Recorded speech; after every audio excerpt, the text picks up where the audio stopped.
Hello সবাইকে, welcome back to our channel smart and Kiara official. এই দেখো আমার দুটো মেয়ে, দুটো মিষ্টি মেয়ে আমার, দুজনেই শান্ত, খুব ভালো মেয়ে আমার। দুজনেই অ্যাক্টিভ, দুজনেই দুষ্টু করে, দুজনেই খেলা করে, কান্নাও করে। যখন আমাদের কান্না পায় আমরা কান্না করি, আবার মাম্মা একটু আদর করে দেয়, আবার আমরা শান্ত হয়ে যাই। আমার দুটো মিষ্টি মেয়ের গল্প। দুটো মেয়েকে নিয়েই আমার সারাদিন কেটে যাচ্ছে, সারাক্ষণ ওদের সাথেই সময় কাটানো হচ্ছে আমার। আর ওদের সাথে সময় কাটাতে আমার ভালো লাগে বেশ। মাকে দেখলে ওরা শান্ত হয়ে যায়, কথা বলে মাম্মামের সাথে।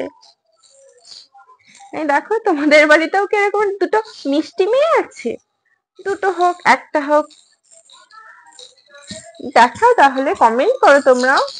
আমাদের ঘরে কিন্তু এরকম দুটো মিষ্টি পুতুল আছে, দেখতে পাচ্ছ তোমরা কিভাবে খেলছে। ওদের এই 5.5 মাস হতে যায়, এখনো হয়নি 5.5 মাস। আজকে 19 তারিখ, তো কালকে ওদের 5.5 মাস পুরো হয়ে যাবে। না মা, এই এই যে ও উপর হবে, উপর হতে পারছে না তাই কাঁদছে। হ্যাঁ, আমি হেল্প করে দিচ্ছি মা। এই যে হয়েছে, উপর হয়েছে, মানে এবার ও শান্ত।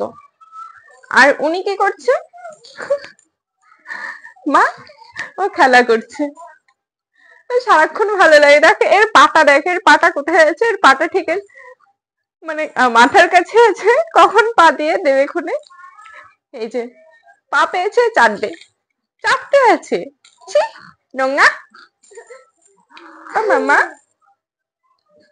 এই যে আমার দুটো অ্যাক্টিভ বেবি, ভালো লাগে ওদের অ্যাক্টিভিটি গুলো দেখতে, আর এরকম ক্যাপচার করতে তো আমার খুব ভালো লাগে। এই মোমেন্ট গুলো সত্যি আর কখনো ফিরে আসবে না। প্রত্যেক বাবা মায়ের উচিত এই মোমেন্ট গুলোকে এনজয় করা, কিন্তু সবার তো আর সব রকমের কপাল হয় না এনজয় করার মতো। যেমনি এদের বাবারও হয়নি এদেরকে এইভাবে আস্তে আস্তে করে বেড়ে উঠতে দেখতে পারিনিও। কারণ ওদের যখন 1 মাসও হয়নি তখনই ওকে চলে যেতে হয়েছে পরিযায়ী শ্রমিক হিসেবে অন্য ভিন রাজ্যে। তার জন্য দেখতেও পাইনি। মাঝে মাঝে ভিডিও কল করে, সেটাও খুব কম সময় সুযোগ হয়ে ওঠে না। আসলে পরিস্থিতিটাই এমন, ঠাকুর আমাদের সাথে এরকম একটা খেলা খেলছে হয়তো, বা আমাদের পরীক্ষা নিচ্ছে কেমন করে আমরা সামলাতে পারি। এরকম একটা বাজে সিচুয়েশনও কেটে যাবে জানি, কিন্তু যাই হোক, এই মোমেন্ট গুলো কখনোই ফিরে আসবে না। আমি চেষ্টা করি মোমেন্ট গুলোকে এনজয় করার। আমি আপাতত আমার বাবার বাড়িতে আছি, এখানে আমি মানে ওদের সাথেই টাইম কাটাই, আদার্স আমাকে কিছুই করতে হয় না। এখানে বৌদি আছে, মা আছে, সবাই হেল্প করে। তার জন্য আমি এই মোমেন্ট গুলোকে খুব এনজয় করতে পারি, মাদারহুডটাকে খুব এনজয় করতে পারছি। আমি জানি প্রত্যেকেই চায় এই জার্নিটাকে, এই মাদারহুড প্যারেন্টসহুডটাকে এনজয় করতে, কিন্তু সবার পক্ষে সম্ভব হয়ে ওঠে না।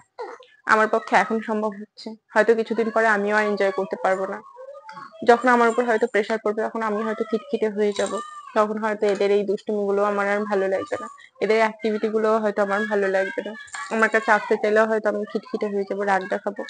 জানি না কেমন কি সিচুয়েশন আসবে, ভগবান। আমি জানি ভগবান যা করে ভালোর জন্য করে। এখন আমাদের খারাপ সিচুয়েশন চলছে, হয়তো এটাও একদিন কেটে যাবে, আমরাও একটা ভালো কিছু মুখ দেখবো, সেই আশাতেই আছি। ভগবানের কাছে এটাই প্রার্থনা করি, তাড়াতাড়ি এই খারাপ সিচুয়েশন গুলো কেটে যাক। আর ভগবানকে থ্যাংক ইউ জানাই, আমাকে দুটো মেয়ে দিয়েছে সুস্থ স্বাভাবিক, আমি খুব খুশি। আমার মধ্যে একটা ভয় কাজ করতো যদি খারাপ কিছু হয়, কারণ একটা রিপোর্টও খুব বাজে ছিল। যাই হোক, ভগবান সেগুলো আমাদের কিছু দেয়নি, আমরা তাতেই খুশি। দুটো সুস্থ স্বাভাবিক দুটো মা দিয়েছে আমার কাছে, আমি খুব খুশি। মা, মামা, সোনা, সোনা। এই যে এটা আমার ছোট মেয়ে, আর ও আমার বড় মেয়ে।